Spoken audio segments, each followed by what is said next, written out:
Bano bolaba wano tebali ku mukolo wabula balinda baasi zibatwala mu byalo byabwe gye bagenda okukwatira ennaku enkulu.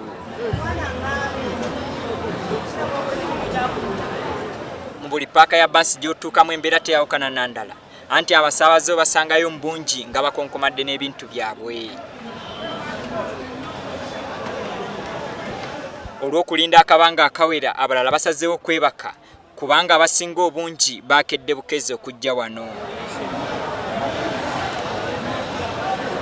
Mbudde wakasaawa 11 mpaka saawa zino sinaba kufuna baasi, beetikiti nabo beekyanze tebali kutuwa tikiti, tuli awo tetumanyi ate kyokka tuva wala. Olunaku terubadde lwangu, nakedde wano saawa emu naye kutuuka kati sinaba kufuna tikiti entwala Mbale. So tetumanyi tunazifuna oba nedda, batugumya bugumya baasi zijja. Mu paaka za baasi ezimu baafunye ebirango kwe balangira olw'obungi bw'abantu abalindiridde okubatwala. Bw'oba wali olabyeko abagula ebyennyanja ku bavubi, yenkola y'emu obwedda abasaabaze gye basasulamu ssente, anti ng'asinga amaanyi yasasula okufuna tiketi emutwala.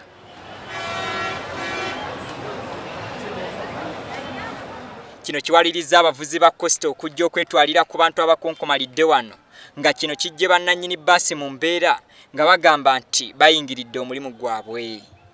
Bannange musaba aba Costa musigale tetubalumbangako mu byammwe, kati naffe tusaba manyi gye muli basangayo.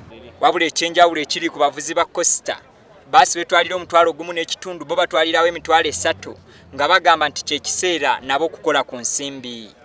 Yesatu Mbale jagala besatu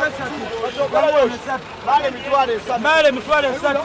Abantu bangi ate baasi zaweddewo dda, yensonga ate n'olulala leero mmeka 23 enkya 24 lwe lusembayo lwe tukolera naffe kasente.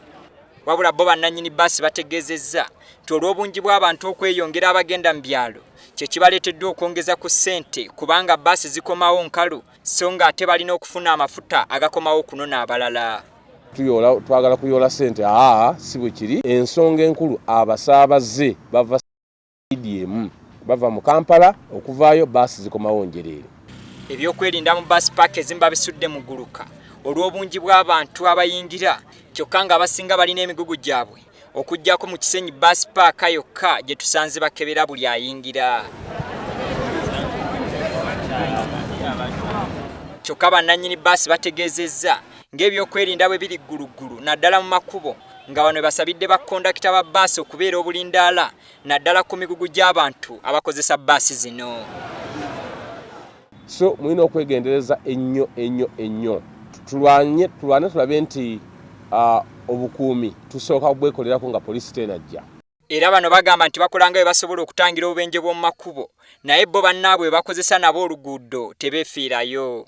Mu nnaku bwe ziti ab'emmotoka za buyonjo bavugisa ekimama ekisusse, bavuga obubi, abamu bavuga n'omwenge mu mmotoka ezo za buyonjo. N'okutuusa kati abantu bakyeyiwa mu paaka za baasi okugenda mu byalo byabwe okulya ennaku enkulu. Abakali Serunyigo, WBS TV, Kampala.